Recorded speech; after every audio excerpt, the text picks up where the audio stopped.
अपने कैप्टन साहब का इस्तकबाल करते हैं और उनसे कुछ अपडेट्स लेने के बाद और फिर गुफ्तगू जो है वो शुरू करेंगे। कैप्टन साहब बहुत-बहुत इस्तकबाल है, खैर मकदम है। और कैप्टन साहब जो ग्रुप कैप्टन उत्तम कुमार देवनाथ जी वॉर एक्सपर्ट हैं, मिलिट्री एक्सपर्ट हैं और इसके साथ-साथ जियोपॉलिटिक्स पर बड़ी गहरी नज़र रखते हैं। आप बहुत ही मुतवाज़िन गुफ्तगू करते हैं। मिलिट्री के हवाले से मिलिट्री पॉइंट ऑफ व्यू से अपनी बात को आप तक पहुँचाने की कोशिश करते हैं। मैं इस्तकबाल करता हूँ, खैर मकदम करता हूँ। कैप्टन साहब क्या अपडेट्स है अगर लेटेस्ट कुछ बताएँ हमने तो कुछ थोड़ी बहुत बता दी लेकिन अगर आप थोड़ा-सा कर दें तो फिर आगे इंशाल्लाह।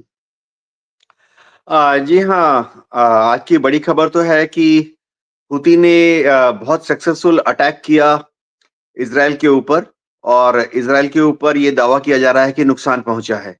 हाँ, इज़राइल की टीवी और रेडियो ये बोल रही है कि कोई नुकसान नहीं हुआ। एक और बड़ी बात है कि अमेरिका की एयर फोर्स ने भी हूती के टारगेट्स के ऊपर जो बंदरगाह हैं और कमांड पोस्ट है उसके ऊपर यमन में हमला किया। हूती ने भी कहा है कि इससे उसको कुछ नुकसान कोई खास हुआ नहीं है। सबसे बड़ी बात है कि आज इज़राइल के जो इंटेलिजेंस चीफ हैं, उन्होंने बताया कि बहुत जल्दी वो दमस्कस में जाएँगे। तो इसका क्या मतलब निकल सकता है कि अगर इज़राइल के इंटेलिजेंस चीफ दमस्कस जा रहे हैं, तो किस वजह से जा रहे हैं? और चौथी बड़ी खबर ये है कि ईरान ने फिर से ये कहा है और इस बार ईरान के गवर्नमेंट ऑफिशियल ने कहा है कि बहुत जल्दी ईरान फिर से सीरिया में अपने जो सहयोगी रेबल ग्रुप्स हैं, उनकी मदद करना शुरू कर देगा। जी डॉक्टर रिजवी। और हम देख भी रहे हैं, अभी हमने अपडेट्स दी थी उसकी, मैं उस पे चर्चा करूँगा लेकिन कैप्टन साहब हूती जिस तरह से अटैक कर रहा है और वॉशिंगटन के अखबार में भी लिखा गया है कि बहुत बड़ा और उसका सबूत ये है कि खबर ये है कि अमेरिका और इज़राइल दोनों ने यूएनएससी में बाकायदा ईरान को इस बारे में खरी खोटी सुनाई। यानी ईरान को कहा है कि ये तुम्हारी वजह से ये इतना पावरफुल हमला किया जा रहा है, ईरान को कटघरे में खड़ा किया जा रहा है। तो इसका मतलब साफ है, तो क्या क्या ये समझा जाए, हालाँकि खबर अब ये भी आ रही है कि अ, हूती पर यानी यमन पर अटैक की तैयारी है कि अमेरिका जो है यमन पर अटैक करेगा, एयर स्ट्राइक करेगा। लेकिन क्या लग रहा है कि क्या ये जंग बढ़ेगी? क्योंकि मुझे नहीं लग रहा है कि हूती जिस कॉन्फिडेंस के साथ अटैक कर रहा है और आज जो खबर है कि बेन गुरियन एयरपोर्ट जो है वो बंद हो गया था, बंद करना पड़ा था कैप्टन साहब, इतना जबरदस्त हमला था। तो क्या क्या इसका रास्ता होगा? क्या फिर कोई ना कोई समझौता होगा? क्योंकि मुझे नहीं लग रहा है कि फिलहाल जो है वो हूती को रोकना इतना आसान है। अगर इतना आसान होता तो अमेरिका को रेड सी से भागना ना पड़ता और अमेरिका अब तक इसका काम तमाम कर देता, क्योंकि हूती जो है सिर्फ इज़राइल का नुकसान नहीं कर रहा है, सिर्फ इज़राइल को अटैक नहीं कर रहा है, बल्कि रेड सी जब से बंद है तो आपको अंदाजा होगा कि 12% जो तमाम सामान जाते हैं वो इसी रास्ते से जाते हैं जिसको बंद कर रखा है। तो ऐसे में क्या लग रहा है कि क्या सॉल्यूशन निकल सकता है इसमें?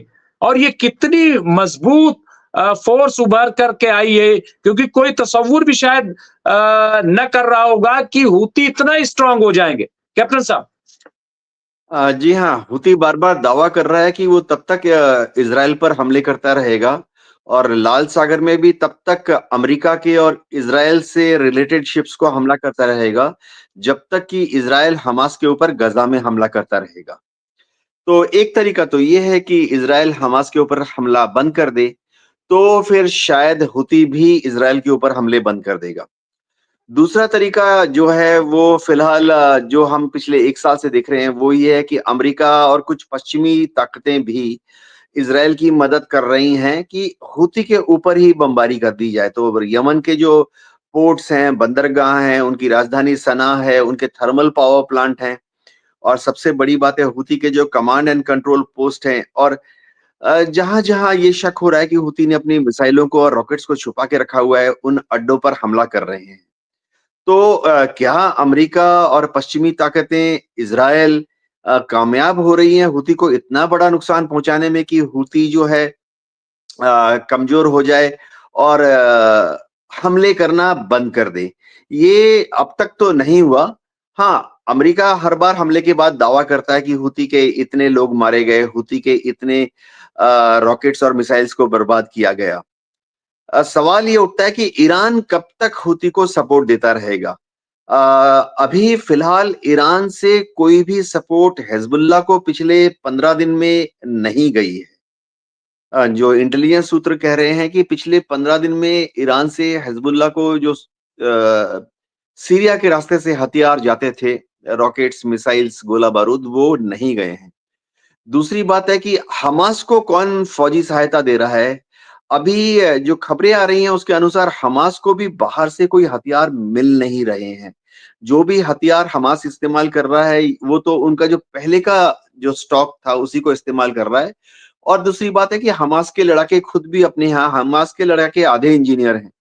अ, वो खुद भी अपने यहाँ पर लोकली अवेलेबल बाजार में जो चीज़ें हैं उनका इस्तेमाल करते हुए रॉकेट मिसाइल बना रहे हैं। तो हमास को भी शायद बाहर से या ईरान से कहीं से भी हथियार नहीं मिल रहे हैं। हथियार लगातार मिल रहे हैं हूती को। तो अभी इक्वेशन ऐसा है कि जब तक हूती को हथियार मिलते रहेंगे, वो उसका इस्तेमाल करते रहेंगे। अमेरिका बहुत कोशिश कर रहा है कि ईरान से हूती तक जो हथियार जा रहे हैं, फ़ारस की खाड़ी को क्रॉस करके या गल्फ ऑफ हॉर्मुज़ का चक्कर लगाकर, उनको वहीं पर रोक दिया जाए। लेकिन अमेरिका की जो नेवी है, पिछले 1 साल में कोई ख़ास सक्सेसफुल नहीं हो पाए हैं, क्योंकि ईरान के जो फिशरमैन हैं, वो सैकड़ों की तादाद में धाउस लेके हर रोज़ पर्शियन गल्फ में जाते हैं, स्ट्रेट ऑफ हॉर्मुज़ में जाते हैं, अरब सागर की तरफ भी आते हैं, मछली पकड़ने के लिए। तो होता ये है कि इन धाउस का इस्तेमाल करके, क्योंकि ये धाउस सैकड़ों हैं, 100-200 नहीं है, 400-500 धाउस हर रोज़, हर रात को निकलती हैं फिशिंग के लिए। तो होता ये है कि रात के टाइम में जब ये धाउस निकलती हैं, तो यूएस नेवी के लिए या यूएस एयरफोर्स के लिए इनको उत्तरी अरब सागर में या अमान की या अदन की खाड़ी की तरफ जब वो बढ़ते हैं, तो पकड़ना थोड़ा मुश्किल हो जाता है। तो हूती लगातार सक्सेसफुली हथियार ईरान से पा रहे हैं। तो अमेरिका की अब कोशिश ये है कि हूती को थोड़ा कमज़ोर करने के लिए सबसे पहले हथियारों की सप्लाई जो लाइन जो है, जो लॉजिस्टिक सप्लाई लाइन है, उसको ईरान से यमन की तरफ जो जाती है युद्ध की सामग्री, उसको बंद किया जाए, कम किया जाए या चोक किया जाए। जी डॉक्टर रिज़वी? नहीं तो क्या क्या ये मुमकिन है? क्या इसमें अमेरिका कामयाब हो पाएगा? क्या लग रहा है? क्या तरीका इख्तियार करेगा कि ये सप्लाई लाइन को रोका जाए? क्योंकि ये कोई नई बात नहीं कैप्टन साहब कि उन्हें ये पता चला हो कि अमेरिका ईरान ही सप्लाई कर रहा है। भाई ये तो शुरू से सब जानते हैं कि इनकी प्रॉक्सीज़ हैं और ये चाहे हिज़्बुल्लाह हो, चाहे हमास हो या अब ये हूती हो, तो उनको तो सप्लाई कर ही रहे हैं। तो क्या तरीका क्या इसका क्या रास्ता क्या होगा इसके? क्या क्या कैसे देखते हैं आप इसको? जी हाँ, अमेरिका में पेंटागन में मिलिट्री का एक तबका ये कह रहा है कि इसको हम इन हथियारों को हम ईरान में ही रोक देते हैं। जिसका मतलब है कि ईरान में जिन कारखानों में, जिन फैक्ट्रीज़ में ये हथियार तैयार हो रहे हैं हूती के लिए, लॉन्ग रेंज रॉकेट और मिसाइल, वहाँ उन कारखानों पर हमला कर देते हैं। दूसरा तरीका, पेंटागन के काफ़ी सारे अफ़सरान इसके भी सपोर्ट में हैं कि ईरान के जिन बंदरगाहों से ये धाउस इन हथियारों को लोड करके आगे कूच करती हैं यमन की तरफ, उन बंदरगाहों पे हमला किया जाए। लेकिन अभी तक अमेरिका की सरकार ने, जो बाइडेन की सरकार ने पहले पिछले 1 साल में ये 2 इजाज़त नहीं दी हैं। मतलब इजाज़त नंबर 1 कि ईरान की फैक्ट्रियों पर यूएस एयरफोर्स बम गिराए, और इजाज़त नंबर 2 कि ईरान के जिन बंदरगाहों में इन छोटे-छोटे नावों में हथियार रखकर यमन की तरफ कूच किया जाता है, उन पर यूएस एयरफोर्स बॉम्बिंग करे। तो पॉलिटिकल कारणों की वजह से अभी तक ये हमले नहीं हुए हैं। पेंटागन में जो अफसरान हैं, चाहे वो यूएस एयरफोर्स के अफसर हों या यूएस नेवी के अफसर हों, वो कह रहे हैं कि हम ईरान पर इस तरह के हमले करने के लिए फौजी तौर पर तैयार हैं, लेकिन उनको रोका हुआ है पॉलिटिकल वजह से।